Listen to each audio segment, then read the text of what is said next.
नमस्कार दोस्तों, स्वागत है आपका हमारे YouTube चैनल पीएस बुकिश में। क्या आपने कभी सोचा है कि हमारी जिंदगी में असली ताकत कहाँ से आती है? वो ताकत जो हमें अंधेरे में भी चलना सिखाती है, जो हमें तब भी उठने की हिम्मत देती है, जब सारी दुनिया हमें छोड़ चुकी होती है। आज हम एक ऐसी यात्रा पर निकलेंगे, जहां हर अध्याय आपके दिल को छुएगा, आपको विश्वास करना सिखाएगा, अपने लिए खड़े होना सिखाएगा और जिंदगी को पूरी ताकत, प्यार और उद्देश्य के साथ जीना सिखाएगा। तो चलिए शुरू करते हैं ये सफर आत्मा से जुड़ने और अपने जीवन को फिर से गहराई से महसूस करने का। इस बुक को डॉक्टर नॉर्मन विंसेंट पील द्वारा लिखा गया है और इसका नाम है the power of positive thinking. जो लोग उदास, टूटे हुए, चिंतित और निराश थे, उन्होंने ये पुस्तक पढ़ी और जीवन में वापस आ गए। और सबसे अच्छी बात यह है कि ये सरल शब्दों में लिखी गई है और आज मैं इसे और भी सरल हिंदी में समझाऊंगा ताकि कोई भी व्यक्ति इसे समझ सके और इसकी शक्ति को महसूस कर सके। तो दोस्तों, अंत तक मेरे साथ बने रहें और ऑडियो बुक अच्छी लगे तो लाइक करें, अपने दोस्तों के साथ शेयर करें और हमारे चैनल सब्सक्राइब करना ना भूलें, क्योंकि ये एक ऑडियो बुक आपको वो विश्वास, शक्ति और आत्मविश्वास दे सकती है जिसकी आप अपने पूरे जीवन में तलाश कर रहे थे। चलिए शुरू करते हैं। अध्याय 1, खुद पर विश्वास करें। अगर आप खुद पर विश्वास नहीं करते हैं तो दुनिया भी नहीं करेगी। अधिकांश लोग कोशिश करने से पहले ही असफल हो जाते हैं, क्योंकि अंदर ही अंदर वे सोचते हैं, मैं काफी अच्छा नहीं हूं, मैं काफी होशियार नहीं हूं, मैं दूसरों की तरह भाग्यशाली नहीं हूं। ये विचार खामोश हथियार है। ये अध्याय कहता है कि आपको अंदर से आत्मविश्वास का निर्माण करना चाहिए। राम नाम के एक लड़के की कल्पना करें। स्कूल में वो हमेशा चुप रहता था। वो सोचता था, मैं दूसरों की तरह अंग्रेजी नहीं बोल सकता, मैं बेवकूफ लगूंगा, इसलिए उसने कभी हाथ नहीं उठाया, कभी अभ्यास नहीं किया। एक दिन एक शिक्षक ने उससे कहा, तुम किसी से कम नहीं हो, तुम बस खुद को कम समझते हो। उन शब्दों ने राम को बदल दिया। वो हर सुबह खुद से पॉजिटिव बातें करने लगा। मैं सीख सकता हूं, मुझे डर नहीं लगता, मैं सुधार करूंगा। 6 महीने बाद राम स्टेज पर खड़ा था, अंग्रेजी में भाषण दे रहा था। उसके हाथ कांप रहे थे, लेकिन उसका दिल मजबूत था। क्यों? क्योंकि उसे खुद पर विश्वास था। ये अध्याय सिखाता है, अपने अंदर की नेगेटिव वॉइस को हटाएं, इसे पॉजिटिव सेल्फ टॉक से बदले। अपने आप से ऐसे बात करें जैसे आप किसी ऐसे व्यक्ति से बात करते हैं जिसे आप प्यार करते हैं। हर सुबह आईने में देखें और कहें, मुझे खुद पर विश्वास है, मैं सक्षम हूं, मैं मुश्किल काम भी कर सकता हूं। इसे 30 दिनों तक करें और आप अजेय महसूस करेंगे। अध्याय 2, एक शांत मन का मतलब एक शक्तिशाली जीवन है। अगर आपका दिमाग शोर से भरा है तो आप स्पष्ट रूप से नहीं सोच सकते। ये अध्याय आपको अपने मन को शांत करना सिखाता है, क्योंकि शांति आपको शक्ति देती है। अपने फोन के बारे में सोचें।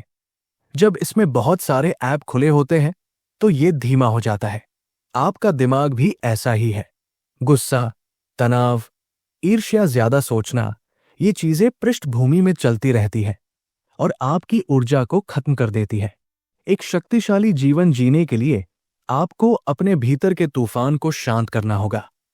उदाहरण, सोनिया नाम की एक महिला थी। वो कड़ी मेहनत करती थी, लेकिन हमेशा थकी हुई, गुस्से में और उदास रहती थी।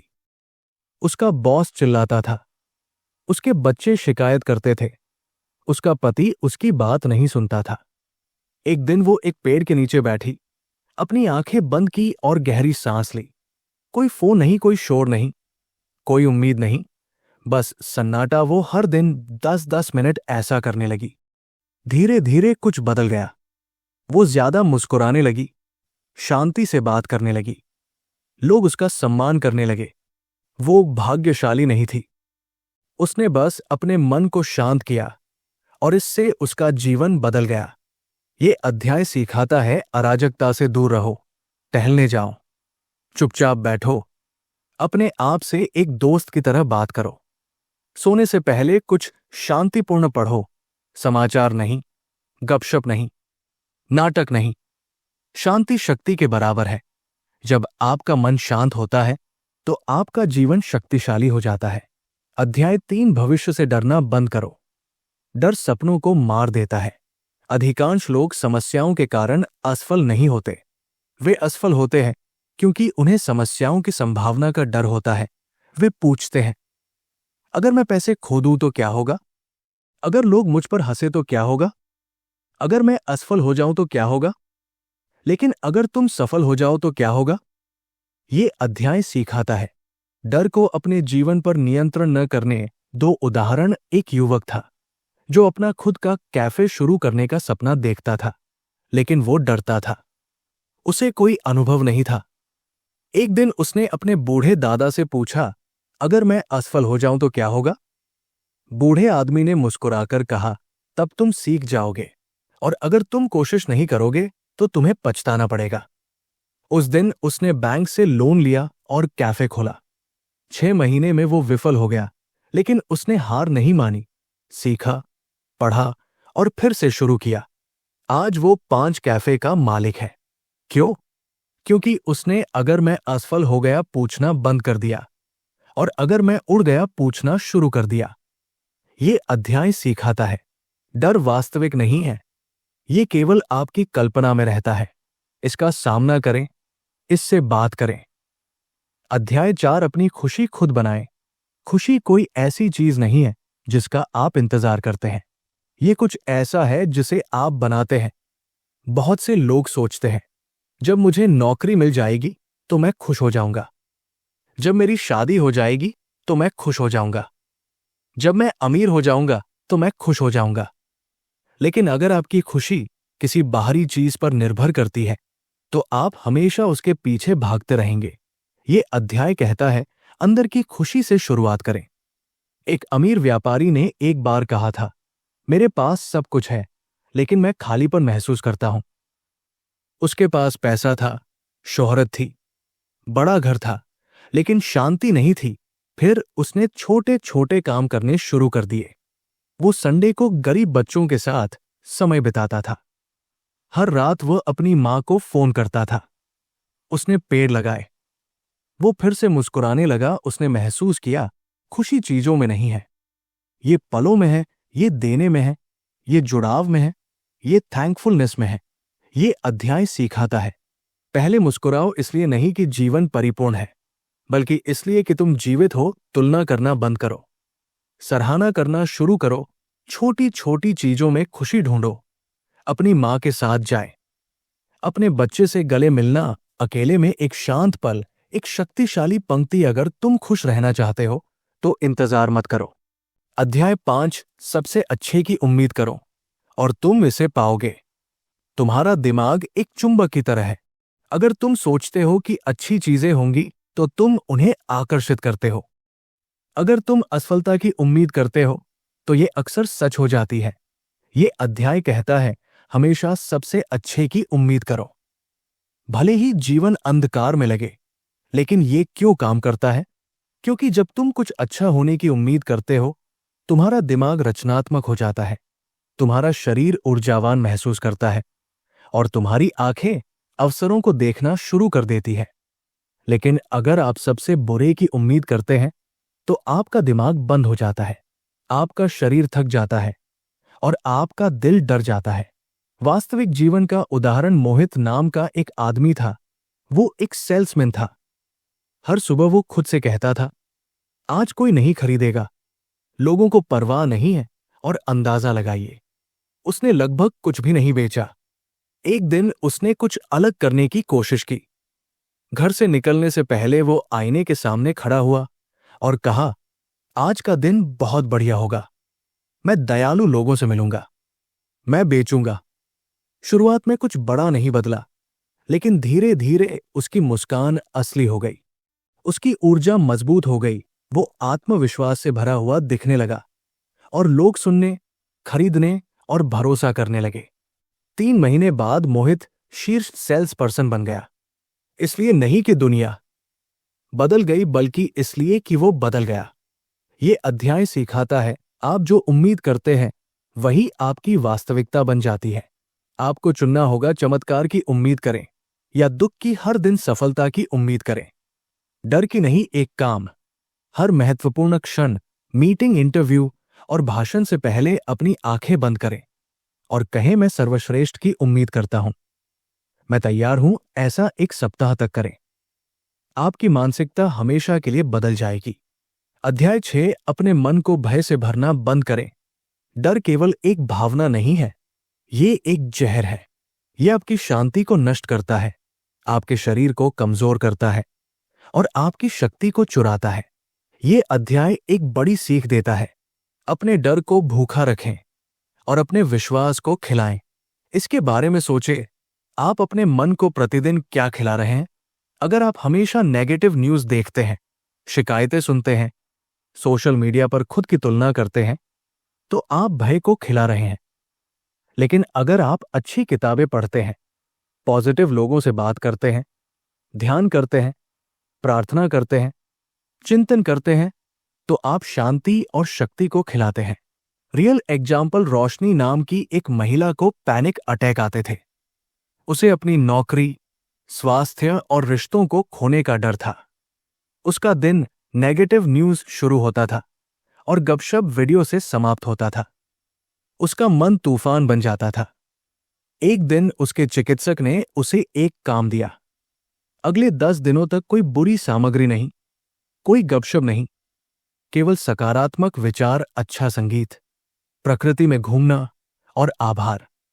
पत्रिका वो हंसी। उसने कहा, इससे कोई मदद नहीं मिलेंगे, लेकिन उसने फिर भी ये किया। 7वें दिन तक वो बेहतर महसूस करने लगी। 30वें दिन तक कोई घबराहट के दौरे नहीं पड़े। वो एक अलग व्यक्ति की तरह महसूस करने लगी। क्यों? क्योंकि उसने अपने डर को बढ़ावा देना बंद कर दिया। ये अध्याय सिखाता है, डर तब बढ़ता है जब आप उसे पानी देते हैं, इसलिए उसे पानी देना बंद करें। अगर मैं असफल हो जाऊं तो क्या होगा? ये कहने के बजाय कहिए, अगर मैं सफल हो गया तो क्या होगा? डर को अपनी कहानी ना लिखने दे। अध्याय 7, चिंता करने की आदत को तोड़ो। चिंता एक रॉकिंग चेयर की तरह है। ये आपको व्यस्त रखती है, लेकिन कहीं नहीं ले जाती। ये अध्याय एक जीवन बदलने वाला सबक सिखाता है। चिंता करना एक आदत है और किसी भी आदत की तरह इसे भी बदला जा सकता है। अधिकांश लोग सोचते हैं चिंता जीवन का हिस्सा है, लेकिन ये किताब कहती है आप चिंता के साथ पैदा नहीं होते, आप इससे सीखते हैं और आप इसे भूल भी सकते हैं। रियल एग्जाम्पल, कमल नाम का एक आदमी था। हर दिन वो चिंता करता था, क्या होगा अगर मैं अपनी नौकरी खो दूं? क्या होगा अगर मेरी पत्नी मुझे छोड़ दे? क्या होगा अगर मैं बीमार पड़ जाऊं? एक दिन उसने एक वक्ता को कहते सुना, अपनी सारी चिंताएं कागज पर लिख ले, फिर उसे जला दे। उसे ये अजीब लगा, लेकिन उसने किया। उसने लिखा, मुझे गरीब होने का डर है, मुझे अकेले मरने का डर है। फिर उसने कागज जला दिया। उसे हल्का महसूस हुआ। वो ये करता रहा। हर हफ्ते धीरे धीरे उसकी चिंताएं कम होने लगी। क्यों? क्योंकि उसने उन्हें अंदर रखने के बजाय बाहर निकालना शुरू कर दिया। अध्याय से एक और सुझाव, अपनी चिंताओं को 3 भागों में बांटे। एक, जिन चिंताओं को आप अभी हल कर सकते हैं उन्हें हल करें। 2, जिन चिंताओं को अभी हल नहीं कर सकते उनके बारे में सोचने के लिए एक निर्धारित समय रखें। 3, जो चिंताएं मूर्खतापूर्ण या बिना मतलब की हैं उन्हें बाहर फेंक दे। ये अध्याय सिखाता है, चिंता आपकी नींद, आपका ध्यान और आपकी खुशी चुरा लेती है।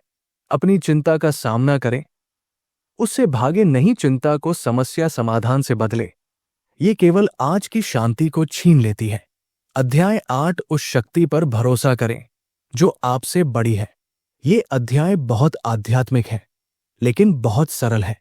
ये कहता है इस ब्रह्मांड में एक शक्ति है जो आपसे बड़ी है, और जब आप इस पर भरोसा करते हैं तो आप सुरक्षित, मजबूत और संरक्षित महसूस करते हैं।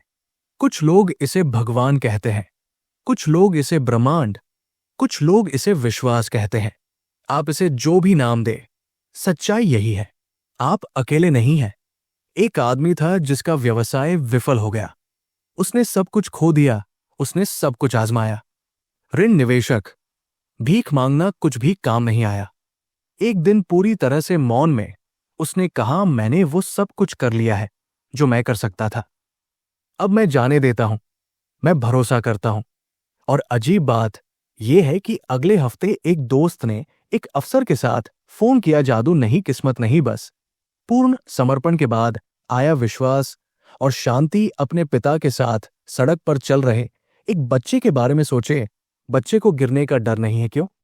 क्योंकि वे अपने पिता का हाथ थामे हुए हैं। यही विश्वास की अनुभूति है। ये अध्याय सिखाता है, जब आप सब कुछ नियंत्रित करने की कोशिश करते हैं तो आप थक जाते हैं, डर जाते हैं, कमजोर हो जाते हैं। लेकिन जब आप किसी उच्चतर चीज पर भरोसा करते हैं तो आपका दिल हल्का महसूस करता है। आपको सारा भार अकेले नहीं उठाना पड़ता। एक शक्तिशाली अभ्यास, हर रात सोने से पहले फुसफुसाएं, मैं अकेला नहीं हूं। मैं रास्ते पर भरोसा करता हूं। मैं अपने डर को छोड़ देता हूं। आप बेहतर नींद लेंगे और मजबूती से जिएंगे। स्क्रीन पर और स्क्रीन के बाहर जो ताकत आप देखते हैं, उसका पर्दे के पीछे क्या होता है, उससे बहुत कुछ लेना देना होता है। ये सिर्फ इस बारे में नहीं है कि हम कितनी मेहनत करते हैं, बल्कि ये भी है कि हम कितनी अच्छी तरह से ठीक होते हैं। और मेरा वो प्रोटीन मुझे तेजी से पुनर्निर्माण करने और हर दिन मजबूत होने में मदद करता है। अध्याय 9, निरंतर ऊर्जा कैसे प्राप्त करें। बहुत से लोग हर समय थका हुआ महसूस करते हैं, इसलिए नहीं कि उनका शरीर कमजोर है, बल्कि इसलिए कि उनका दिमाग थक गया है। ये अध्याय एक रहस्य सिखाता है। ऊर्जा सिर्फ भोजन या नींद से नहीं आती, ये आपके विचारों से आती है। आपके विचार आपको मजबूत महसूस करा सकते हैं या आपको अंदर से नष्ट कर सकते हैं। आइए दो लोगों की कल्पना करें। व्यक्ति अजागता है और कहता है, अरे नहीं, एक और कठिन दिन, मैं पहले से ही थका हुआ हूं। व्यक्ति भी उठता है और कहता है, आज एक उपहार है, मैं अपना सर्वश्रेष्ठ दूंगा। दोनों का काम एक जैसा है, शरीर एक जैसा है, लेकिन सुबह 10 बजे तक एक थका हुआ महसूस करता है और दूसरा जिंदा क्यों? उनकी मानसिकता के कारण। एक नर्स थी जो अस्पताल में 12 घंटे की शिफ्ट में काम करती थी। उसका नाम एमिली था। वो मरीजों की देखभाल करती थी, डॉक्टरों की मदद करती थी, पूरे दिन अपने पैरों पर खड़ी रहती थी। फिर भी लोग उससे पूछते थे, तुम हमेशा इतनी ऊर्जा से भरी कैसे दिखती हो? उसका जवाब सरल था, मैं इस बात पर ध्यान नहीं देती कि मैं कितनी थकी हुई हूं। मैं इस बात पर ध्यान देती हूं कि मैं ऐसा क्यों करती हूं। उसकी ऊर्जा कॉफी से नहीं आती थी, ये उसके उद्देश्य से आती थी। दूसरों की मदद करने से जब उसके पैरों में दर्द होता था, तब भी वो मुस्कुराती थी, क्योंकि उसका दिमाग उसके शरीर से ज्यादा मजबूत था। ये अध्याय सिखाता है, नेगेटिव सोच आपकी ऊर्जा को खत्म कर देते हैं। पॉजिटिव सोच ऊर्जा पैदा करती है। ये आपके शरीर को ताकत और दिल को खुशी देता है। अपने दिन की शुरुआत इन शब्दों से करें, मैं मजबूत हूं, मैं तैयार हूं, मेरे पास आज जीने का एक कारण है। जब भी आप उदास महसूस करें, इसे जोर से कहें, मेरे पास वो सारी ऊर्जा है जिसकी मुझे जरूरत है, मैं इस पल से बड़ा हूं।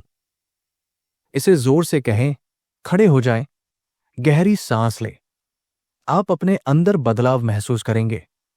अध्याय 10, प्रार्थना शक्ति का प्रयास करें। ये अध्याय धर्म के बारे में नहीं है, ये आध्यात्मिक ऊर्जा के बारे में है। ये कहता है आप अकेले नहीं हैं। जब आपकी ताकत खत्म हो जाती है तो एक शक्ति होती है जिससे आप जुड़ सकते हैं। वो शक्ति किसी बहुत ही सरल चीज से आती है। प्रार्थना में सही शब्दों का उपयोग करना शामिल नहीं है। ये आपके दिल से बोलने के बारे में है।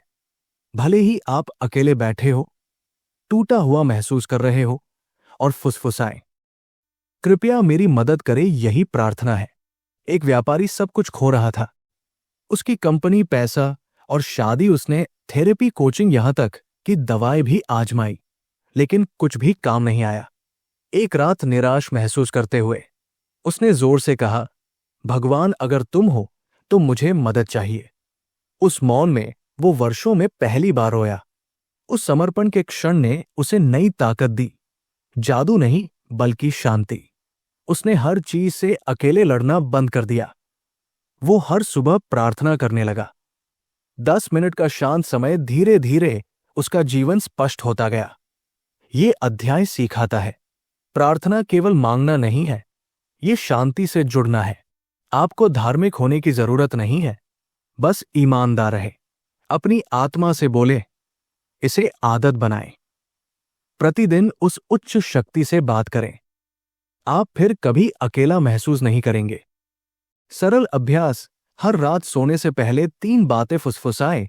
एक, आज के लिए धन्यवाद दो, मेरी गलतियों के लिए मुझे माफ करे। 3, कल मेरा मार्गदर्शन करें। ये शांत आदत आपके दिल को मजबूत महसूस करा सकती है, यहां तक कि सबसे बुरे पलों में भी। अध्याय 11, द्वेष रखना बंद करें। ये अध्याय जीवन बदलने वाला है। इसमें कहा गया है, जब आप क्रोध को दबाए रखते हैं तो ये जहर पीने और दूसरे व्यक्ति के मरने की उम्मीद करने जैसा है। माफी का मतलब दूसरे व्यक्ति को बेहतर महसूस कराना नहीं है, ये खुद को मुक्त करने के बारे में है। बहुत से लोग अतीत से दर्द लेकर चलते हैं। एक दोस्त जिसने उन्हें धोखा दिया, एक साथी जिसने साथ नहीं निभाया, एक परिवार का सदस्य जिसने उन्हें चोट पहुंचाई, और वे कहते हैं, मैं कभी माफ नहीं करूंगा। लेकिन ये केवल घाव को खुला रखता है। क्षमा करने से घाव बंद हो जाता है। उनके लिए नहीं, बल्कि आपके लिए एक आदमी था जिसने अपने भाई से 12 साल तक बात नहीं की। क्यों? क्योंकि उसके भाई ने दूसरों के सामने उसका अपमान किया। साल बीत गए, दर्द बढ़ता गया। एक दिन उसने ये पंक्ति पढ़ी, माफ कर दो, इसलिए नहीं कि वे इसके लायक है, बल्कि इसलिए कि आप शांति के हकदार हैं। वो रोया, उसने अपने भाई को बुलाया। वे दोनों रोए, वे दोनों ठीक हो गए। उसने अपना अभिमान नहीं खोया, उसने अपनी शांति प्राप्त की। ये अध्याय सिखाता है, क्षमा शक्ति है। नफरत करने की तुलना में क्षमा करने में अधिक ताकत लगती है।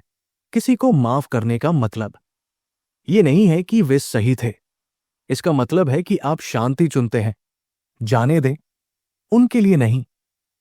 अपने लिए सरल अभ्यास, अपनी आंखें बंद करें और किसी ऐसे व्यक्ति का नाम ले जिसने आपको चोट पहुंचाई हो। फिर फुसफुसाए, मैं तुम्हें माफ करता हूं, मैं इस दर्द को छोड़ देता हूं, मैं शांति चुनता हूं। आपको उन्हें बताने की जरूरत नहीं है, आपको बस अपनी आत्मा को मुक्त करने की जरूरत है। अध्याय 12, एक नियंत्रित और आराम से जीवन जिए। इस आधुनिक दुनिया में लोग हमेशा भागते दौड़ते रहते हैं। वे जल्दी जल्दी उठते हैं, जल्दी जल्दी काम करते हैं, जल्दी जल्दी खाते हैं और चिंता में सोते हैं। लेकिन ये अध्याय कुछ शक्तिशाली सिखाता है। एक शांत जीवन एक उबाऊ जीवन नहीं है, ये एक स्मार्ट, सफल और खुशहाल जीवन है। जब आप आराम से और नियंत्रण तरीके से जीते हैं तो आप बेहतर निर्णय लेते हैं, गहरे क्षणों का आनंद लेते हैं और अधिक ताकत से जीते हैं। हंसराज नाम का एक आदमी था। वो एक कंपनी का सीईओ था, हमेशा मीटिंग, फोन कॉल और ईमेल में व्यस्त। एक दिन उसके डॉक्टर ने कहा, तुम्हारा दिल खतरे में है, तुम्हें धीमा होने की जरूरत है। हंसराज ने अपना जीवन बदल दिया। वो अपनी बेटी के साथ नाश्ते का आनंद लेने के लिए 30 मिनट पहले उठ गया। उसने रात 8 बजे के बाद अपना फोन चेक करना बंद कर दिया। वो हर शाम पार्क में टहलता था, कोई फोन नहीं। 6 महीने बाद वो पहले से ज्यादा स्वस्थ, खुश और ज्यादा उत्पादक था। उसने चीजें बेहतर तरीके से की। ये अध्याय सिखाता है, जल्दबाजी मत करो। जल्दबाजी सफलता नहीं लाती, ध्यान केंद्रित करने से मिलती है। 50 काम करने की कोशिश मत करो, 5 काम प्यार से करो और बस इतना ही काफी है। धीरे धीरे जीना आलस्य नहीं है, ये बुद्धिमानी है। नियंत्रित जीवन के लिए सरल सुझाव, एक सुबह की दिनचर्या बनाएं। जल्दबाजी नहीं दो, धीरे धीरे खाओ, धीरे धीरे बोलो, गहरी सांस लो। 3, अनावश्यक चीजों को ना कहो, अपनी शांति की रक्षा करो। याद रखो, आराम कमजोरी नहीं है, नियंत्रित होना उबाऊ नहीं है, ये मौन में शक्ति है। अध्याय 13, हर परिस्थिति में शांत कैसे रहें। जीवन अप्रत्याशित है, बुरी चीजें होंगी, लोग आपको चोट पहुंचाएंगे, योजनाएं टूटेंगी, सड़क हिलेगी। लेकिन ये अध्याय एक शक्तिशाली सत्य बताता है, आप सब कुछ नियंत्रित नहीं कर सकते, लेकिन आप ये नियंत्रित कर सकते हैं कि आप कैसे प्रतिक्रिया करते हैं। एक कमजोर व्यक्ति और एक मजबूत व्यक्ति के बीच का अंतर यह है, कमजोर व्यक्ति क्रोध, घबराहट या भय में प्रतिक्रिया करता है। मजबूत व्यक्ति शांत रहता है, स्पष्ट रूप से सोचता है और समझदारी से काम करता है।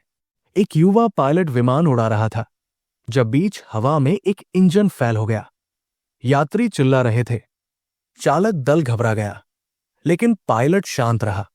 उसने खुद से कहा, घबराहट किसी को नहीं बचाएगी, मेरी शांति ही उनका अस्तित्व है। उसने प्रोटोकॉल का पालन किया, टावर से संवाद किया और विमान को सुरक्षित उतार दिया। बाद में पत्रकारों ने पूछा, क्या आप डरे हुए नहीं थे?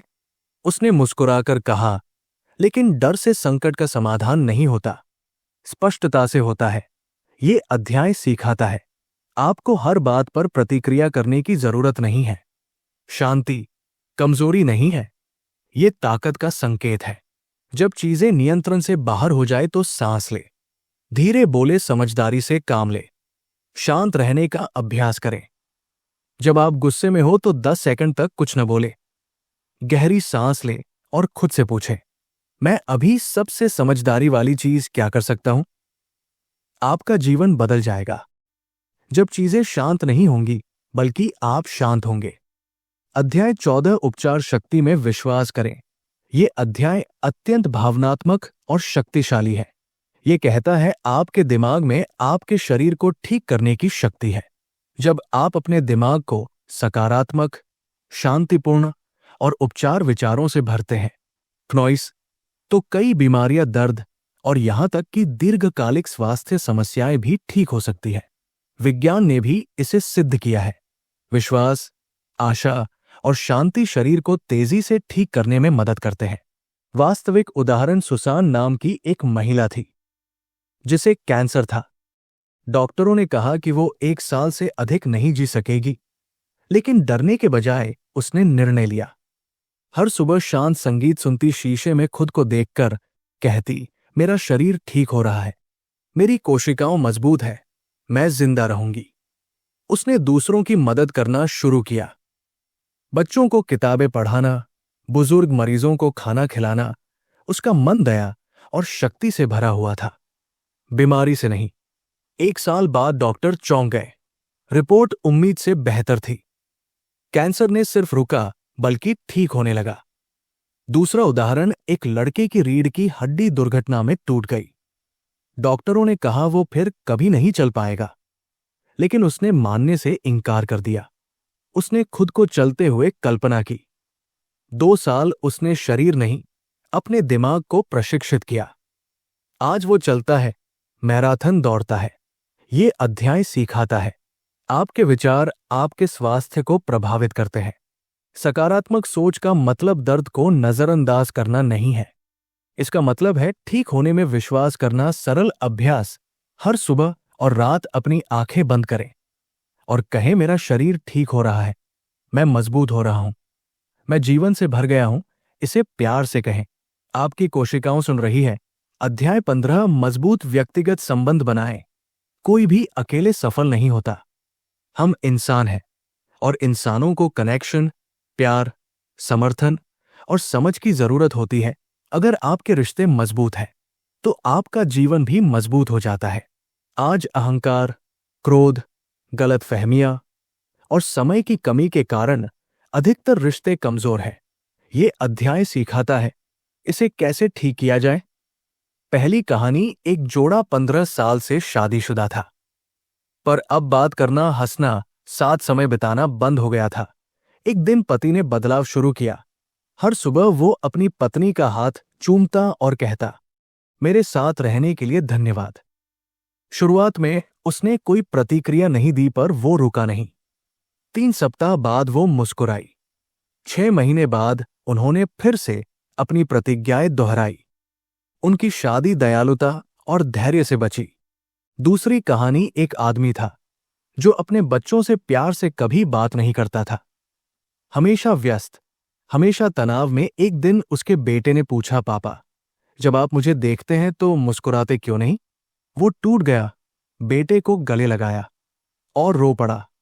उस दिन से वो रोज 15 मिनट बच्चों के साथ खेलने और बात करने में बिताने लगा। उनका बंधन अटूट हो गया। ये अध्याय सिखाता है, अक्सर धन्यवाद और मैं तुमसे प्यार करता हूं कहो, जल्दी माफ करो, धीरे से बोलो, प्यार से सुनो, चीजों को ठीक करने का इंतजार मत करो। अभी शुरू करो सरल अभ्यास। एक रोज किसी व्यक्ति को सिर्फ सराहना करने के लिए कॉल या मैसेज करें। 2 ज्यादा गले लगाएं, कम आलोचना करें, 3 बहाने नहीं। समय बनाएं। याद रखो, अगर आपके पास इसे साझा करने वाला कोई नहीं है तो आपकी सफलता खोखली है। अध्याय 16, विश्वास की शक्ति को अपने लिए काम मिला। ये अध्याय पुस्तक का हृदय है। ये कहता है विश्वास केवल विश्वास नहीं है, ये कार्रवाई है, ये भरोसा है, ये आपके परे किसी चीज से मिलने वाली ताकत है। विश्वास वो है जो आपको तब आगे बढ़ने में मदद करता है जब सड़क पर अंधेरा हो। विश्वास वो है जो आपको चलने में मदद करता है तभी जब आप अंतिम रेखा नहीं देख पाते। जब आप मानते हैं कि आपके जीवन का उद्देश्य है कि अच्छी चीजें आएंगी और कि आप कभी अकेले नहीं हैं, तभी चमत्कार होने लगते हैं। कल्पना कीजिए, एक आदमी ने अपनी नौकरी खो दी। 6 महीने तक किसी कंपनी ने उसे वापस नहीं बुलाया। उसकी बचत खत्म हो गई। उसकी पत्नी गर्भवती थी। वो हार मानने को तैयार था, लेकिन हर सुबह वो अपना पुराना सूट पहनता था, अपना फोल्डर लेता था और कहता था, मुझे नहीं पता कि मुझे कौन काम पर रखेगा, लेकिन मुझे विश्वास है कि कोई तो जरूर रखेगा। एक दिन बस स्टॉप पर इंतजार करते समय उसने एक बूढ़े व्यक्ति के किराने का सामान ढोने में मदद की। वो व्यक्ति एक कंपनी का सीईओ निकला। उन्होंने बात की, सीईओ को उसकी ईमानदारी पसंद आई। उसने उसे एक नौकरी दी जो पहले से बेहतर थी। विश्वास ने वो पल लाया, नसीब ने नहीं। एक लड़की विदेशी विश्वविद्यालय में पढ़ना चाहती थी, लेकिन उसके पास पैसे नहीं थे। सभी ने कहा कि ये असंभव है, लेकिन उसे विश्वास था। उसने 30 छात्रवृत्तियों के लिए आवेदन किया। हर दिन ईमेल लिखे, प्रार्थना की, विश्वास किया। ये 31वें आवेदन पर एकदम सही था। उसे पूरी छात्रवृत्ति मिली। वो अब एक प्रोफेसर है जो दूसरों को सपनों पर विश्वास करना सिखाती है। ये अध्याय सिखाता है, विश्वास आशा नहीं है, ये अधिक मजबूत है। ये एक निर्णय है। विश्वास का अर्थ है कार्य करना। तब भी जब आप अभी तक परिणाम नहीं देख सकते, विश्वास आपके कार्यों को शक्ति देता है, आपके दिल को शांति देता है और आपके मार्ग को प्रकाश देता है। दैनिक विश्वास अभ्यास। एक हर सुबह ये कहें, मुझे नहीं पता कि कैसे, लेकिन मुझे विश्वास है कि ये होगा। 2 साहस के साथ कार्य करें। विश्वास के साथ उठाए गए छोटे कदम भी पहाड़ों को हिला देते हैं। 3 प्रत्येक दिन को इस पंक्ति के साथ समाप्त करें, मैंने अपना सर्वश्रेष्ठ किया और बाकी बड़े हाथों में है। अध्याय 17, हर किसी को खुश करने की कोशिश करना बंद करें। ये अध्याय एक गहरी सच्चाई से शुरू होता है। यदि आप से दूसरों को खुश करने की कोशिश में बिताते हैं तो आप एक खुशहाल जीवन नहीं जी सकते। अधिकांश लोग थका हुआ महसूस करते हैं, इसलिए नहीं कि वे बहुत अधिक कर रहे हैं, बल्कि इसलिए कि वे दूसरों के लिए बहुत अधिक कर रहे हैं और अपने लिए पर्याप्त नहीं कर रहे हैं। वे हाँ कहते हैं जब वे नहीं कहना चाहते हैं। वे ऐसी चीजों के लिए सहमत होते हैं जो उनकी शांति को ठेस पहुंचाती है। वे संघर्ष से बचने के लिए अपनी भावनाओं को छिपाते हैं। ये अध्याय सिखाता है, यदि आप पूरी तरह से जीना चाहते हैं तो आपको लोगों को खुश करना बंद करना होगा और अपनी सच्चाई का सम्मान करना शुरू करना होगा। सोना नाम की एक लड़की हमेशा अच्छी थी। जब उसके दोस्तों ने उसका इस्तेमाल किया तो वो चुप रही। वो एक ऐसी शादी के लिए सहमत हो गई जो वो नहीं चाहती थी। उसने एक ऐसी नौकरी की जिससे वो दुखी थी। बस अपने माता पिता को गर्व महसूस कराने के लिए एक दिन वो टूट गई। उसने आईने में देखा और पूछा, हर कोई मुझसे प्यार क्यों करता है, लेकिन मैं खुद से प्यार नहीं करती। उस रात उसने खुद को एक पत्र लिखा। इसमें लिखा था, प्रिय सोना, मुझे खेद है, अब से मैं तुम्हारी रक्षा करूंगी। उसने साहसिक बदलाव किए, शादी के लिए मना कर दिया, नौकरी छोड़ दी, संगीत का अध्ययन करने के लिए आवेदन किया, जो उसका बचपन का सपना था। हर कोई हैरान था, कुछ नाराज थे, लेकिन अपने जीवन में पहली बार वो स्वतंत्र महसूस कर रही थी। ये अध्याय सिखाता है, आपको हर किसी को अपने जीवन के बारे में बताने की जरूरत नहीं है। लोगों को खुश करने का मतलब अक्सर खुद को धोखा देना होता है।